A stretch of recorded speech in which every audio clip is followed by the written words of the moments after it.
the Drow, or the Dark Elves, whatever you want to call them.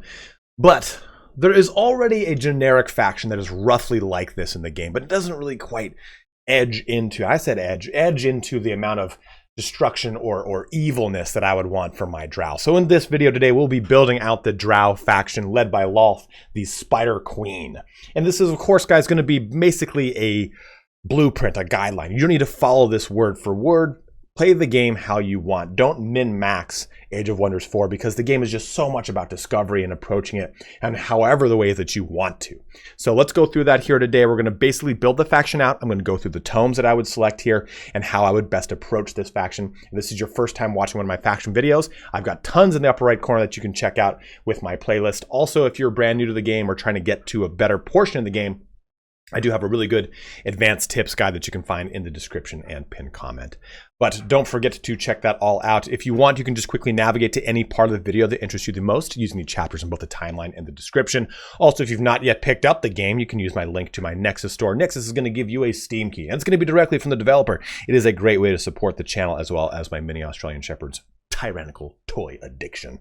Lastly, don't forget to follow me on Twitch where I'll be streaming this game as well as a number of other ones in the future. But let's get started here on creating the Drow and Lolth in Age of Wonders 4. Just jumping right here now into our actual faction creation for Lolth and the Drow. You have got the Elfkin. Now, of course, that's going to be where we're going to go. And you start with Keen-Sighted and Arcane Focus, but for body trait, we're going to go with Spider Mount. This, of course, is actually a very good mount because you do get the ability to have web. Now, remember, when you do select a mount through this screen, typically any faction that would not have certain mounts, like their tier 3 units, then will now have mounts. Not all the time, but a lot of the cases here. Also, too, you know, the ruler starts with a spider mount, so it's just not quite nice. Of course, we can't have like half spider, half drow like we have in the actual D&D world, so it is what it is. Also, underground adaptation. Now, underground adaptation is quite good because we get a lot of great benefits here. But the biggest thing is able to build farms on cavern floors, and you start with the excavation ability. And keep this in mind when you're playing through the game. Excavate does work underground with certain tiles, and it'll only work with your scouts, but it'll also work above ground on any mountain terrain. So it allows you to get a ton of really cool draft, production, money, even hero items. It's a really, really fun mechanic that I really slept on a long time, and with this build, you'll really be able to take advantage of it. It's also very like thematic too, once we start talking about our society traits. So into our culture, it's dark. You knew it was coming. It works too well with everything thematically, of course. Call of the Week's going to be your big focal point here, trying to get weakened onto your enemies to do that 20% damage, as well as giving you a little bit of regen so that you get some hit points back every time you hit those weakened enemies. That's your big focus, of course. Also, your unique city structures give you knowledge. You get prisons and crypts where you can kind of control where you can kind of convert things and whatnot.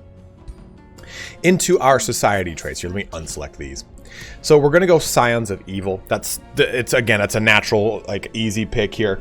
It does focus on shock and shield units, which is what it is. You have to remember here that the Drow society is matriarchal, right? And it is at the very top, led by clerics and priests and whatnot, but for the most part, everyone else are murderous psychopaths. So you can take one of two routes here. You can go into powerful evokers. I'll let you know ahead of, spoiler alert, ahead of time, we're going to be going both Shadow and Chaos affinity for our Tome Selection. So you can double dip right here if you really want to and go hard in the paint on Shadow. This does give you Battle Mage units and support units. You can take that route if you want. The other route, though, that I recommend is Ruthless Raiders. And this is going to make it so the nearest city owned gains 3 gold and 3 draft per tier. Also, you get minus 10 alignments here at minus 20 to start off, and you get 2 random hero items, which is actually quite nice to have at the very beginning. But if you think of like the R.A. Salvatore books with Drizzt Do'Urden, a lot of what the Drow were doing is doing surface raids. And that's kind of, like I said, this plays really well with that excavate mechanic where you've got your scout up there excavating and raiding around and getting a bunch of cool stuff. Going into a lot of pillaging you can do with this faction is pretty fun too, especially with everyone on these awesome spider mounts. Now, I think these are the, there's like 4 different type of spider. There's like a dread spider, there's a hunter spider. I think this is the hunter. I can't remember off the top of my head, but you've got those mounts. And then your actual character will ride a different one, but we'll show that off in a bit here. So onto our tome. We have the Tome of Souls here as our first point. You can go into the Tome of Pyromancy first if you so wish, but that is not what we shall be focusing right here, right now on. We're going to be doing the Tome of Souls first. The other tier 1, like I said, is Pyromancy. We'll go into how that progresses from there. But this gives us a nice, good setup here. Soul Harvest, Soul Collector, all very on brand for the Drow. Going with a Wizard King. Again, heavier into casting. And here is our Lolth. So here's how I've done this. Physical form 2, that allows us to be an elf. Now you can go either Spirit Staff or Lightning Orb. Both of these are very caster friendly. Spirit Staff is no mount. Lightning Orb is a mount, and you can't even see it behind her, but it's behind her like right here. You can see right there it says they'll have a hero mount. It's the mount that you've chosen. So I'm going to go Lightning Orb to give us that hero mount and Magecraft. Magecraft here also ignores status effects and gives us accuracy, versus a Spirit Staff gives us this ability, but mainly the restore ability as well, so you can heal stuff. It's entirely up to you. I think Lightning Orb I like a little bit more. Body type, we're going female because this is Lolth, the Spider Queen. Physique, I've gone with everything as far right as I can to make her this big, huge, imposing individual, right? She's supposed to be large and in charge. She is a goddess. I think in 5th edition she's like a lesser deity, but either way.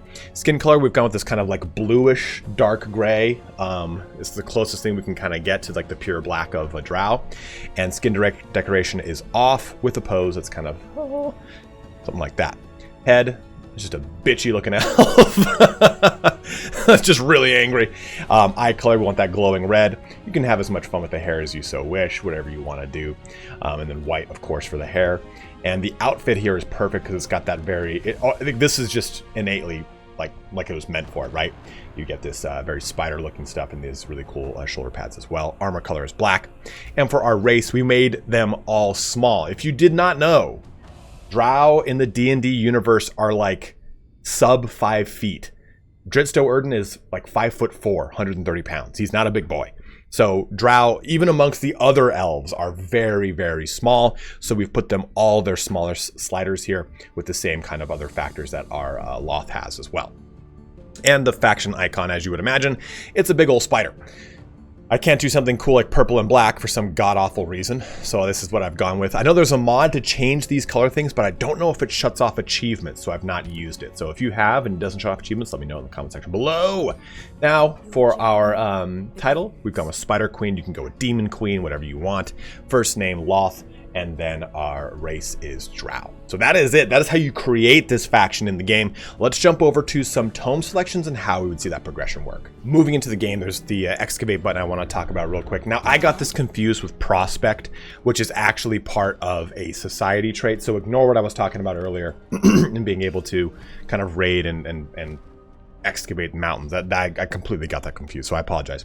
But you'd press this button, and it allows me to reveal these locations, kind of destroy this ground, and move through it. It takes a turn to do so, but it's really crucial here that when you're playing through this faction like this, because if you have underground adaptation, you will start underground. So, with that in mind, you might want to make a map that has an expanded or massive underground so that you can take advantage of it. You don't have to stay under there by any stretch of the imagination, but it is nice to be able to take as much advantage of the underground as possible and using excavate. So you want to have multiple units out doing this. Your main army can do it, your scout can do it, even a singular army.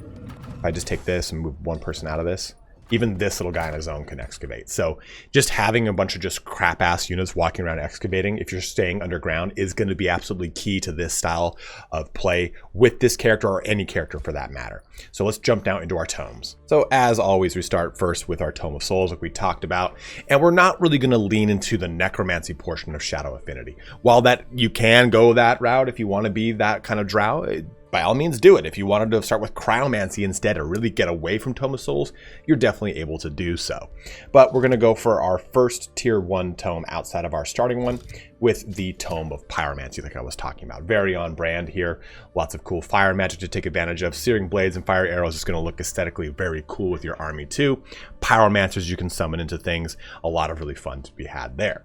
Now our tier 2 tome, we're going to jump into the Tome of Revelry. And this is just super on brand, right? Like fucking demons and all sorts of the carnival of flesh. Like it's it is a very, very on-brand one. And it's also a very good tome. Blood Fury weapons is quite nice for strength in here. Also gives you melee and physical range attacks gain 2 more damage, and applies to a lot of units. So it's quite a good tome. Revels of Blood. Now, I would probably stay away from Reveler's Heart because it's going to turn your units, your race, into satyrs, fawns, whatever they are. It's going to change their legs and their hair is going to turn black. So I would actually avoid this one. And it's also not that amazing of a race transformation. I don't think you need it. Scalds are a really cool, fun thing to add to the game too, or add to your game playthrough as well. They do a lot of fun stuff here. And you also get Revels of Carnage. Now, our other thing we're going to jump into, our other tier 2, is going to be back into Shadow and the Tome of the Doom Herald. It's cruel weaponry, joy siphoners, morale. It's very, very, very on brand here too, right? On brand. What am I, like a marketing manager? But still, very good here. I mean, summon Banshees if you so wish. It's going to take a lot of souls to do so. So, you know, lean into that as you want. But a lot of these other things here are going to be really cool for you. Joy Siphoners, just keep in mind that this is really going to change the race. They're going to lose a lot of the kind of darker color that they've got to their skin. And look at these blue splotches on their face. So I don't think you should do this one either because it's stealing morale. It's just not. The morale side of the game isn't crucial for me. If you have high morale, you get a crit bonus. If you have low morale, you get a fumble, not bonus, but it's a higher chance you fumble. So keep those things in mind, but I don't find that I have morale issues enough that I would need the morale life leech from Tome of the Doom Herald or the morale bonus from Tome of Revelry. So I would personally ignore both of those race transformations. Get stuff like cruel weaponry to affect the enemy's morale. I want them to fumble more than anything. After that, though, we're going to splash. We're going to start doing some splashing, and we're going to go into the Tome Order of Affinity for the Tome of Subjugation. Now, this is a really cool one because it's very slave-driven with the subjugating raid, where you're basically, when you do a siege, you take a massive amount of slaves and bring them back to your own population.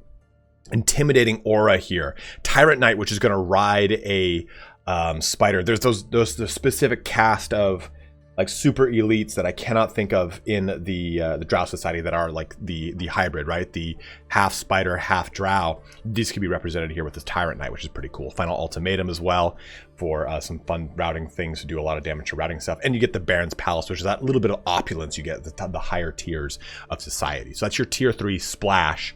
Then outside of that, we're going to go jump back here into Chaos, into the Tome of Pandemonium. Again, mass hysteria, havoc magic, very, very, very, very Drowy. Incite Revolution. Now you get a cool one here though, which is Vessels of Chaos. Now you cannot start with that like kind of pure black skin, that pure like obsidian skin that you see with the typical Drow with Jutz Doerden. But Vessels of Chaos is going to get you very close. You're going to, your guys are going to look really crazy too on top of it with like awesome like blue glowy veins up their necks and everything. But this is going to look really cool with the aesthetic of the white hair. And it's a very cool one. 10% damage for each of the target's negative status effects. Stacks up to 3 times. So I do actually really like this. It's a very good damage capability bonus, especially if you put weakened on something, because that is a target's negative status effect. So Cull the Weak, which gives us a 20% bonus. If you just have weakened 1 on them, they're going to get 30% bonus, up to 30% additional from Vessels of Chaos. It really synergizes well with being the dark culture. Outside of this, though, we're going to jump into tier 4 and go into the Tome of the Demon Gate. Now, there's plenty of demonry in the Drow culture too. I apologize, guys. My allergies are crushing me if this is the first time watching my channel. But you get some pretty cool abilities. So Demonic Summoning allows you to summon 2 random tier 3 or tier 4 fiends under your control. Now, you target a free city vassal, so just keep that in mind. You know, you're not playing, this is not a good playthrough. You're a Drow. You ain't about making friends. And what you then do is fight for power. You make those 2 demons fight, and it becomes a stronger one, a whole tier level above. So if you summon a tier 3, it's going to become 1 tier 4. If you summon 2 tier 4s, they're going to become 1 tier 5, which I believe the only tier 5 fiend I think is the Baelor. I don't know if there's another one. I can't remember off the top of my head, but a lot of really cool abilities. I would avoid Demonkin here. It just changes the race too much. And to be honest, it's not that amazing. Flying is really good. I mean, I'm not taking a crap on flying. And Demonkin, burning immunity and desolate walk. If you don't have desolate terrain, the only thing you're getting here is burning. Frenzy there is going to, when this unit lands an attack, it gains a stack of strength, and so it does explode in strength over time. Personally, I find Angel Eyes to be a lot better, but Demonkin, I would avoid just to make sure you keep that aesthetic of the Drow. Now, the other tier 4 tome, unfortunately, we're going back here into Shadow with the Tome of Oblivion. And it's not, to be honest, I'm just kind of choosing a tier 4 tome here. It does have some kind of Drow little tidbits here and there, but by and large, it's all about causing insanity. And insanity can be a really double-edged sword mechanic, because insanity means that they're going to attack anyone. Will attack random units within a certain range. So I'm not a huge fan of it. I think the best thing is stuff like the Living Fog. Those things are kind of cool here. Fog of Insanity, though, is a sustained city spell, and Sleep of Oblivion. These things are nice because, right, like they come back to life with 70% of their health and are inflicted with insanity. So you can actually take a unit you've killed in the back line of your enemy from a range unit and then bring them back to life to have them start attacking from the back for you. So there are some cool parts about this, but I think it makes your gameplay a little wild. Tome of the Reaper, that's too necromantic for me, and I didn't want to take that route, so that's why I didn't. And the Tome of Chaos Channeling was, again, way too like heavy into flames and fire, and way far away from the departed too much from like demons. So that's why I didn't do it. And you really can't splash outside of these two colors, because at tier 4 you need to have 6 affinity. So if you have 6 affinity of another flavor and you want to do that to something else, by all means go for it. But our ultimate tier 5 is Tome of the Chaos Lord, because Shadow is just 100% necromancy.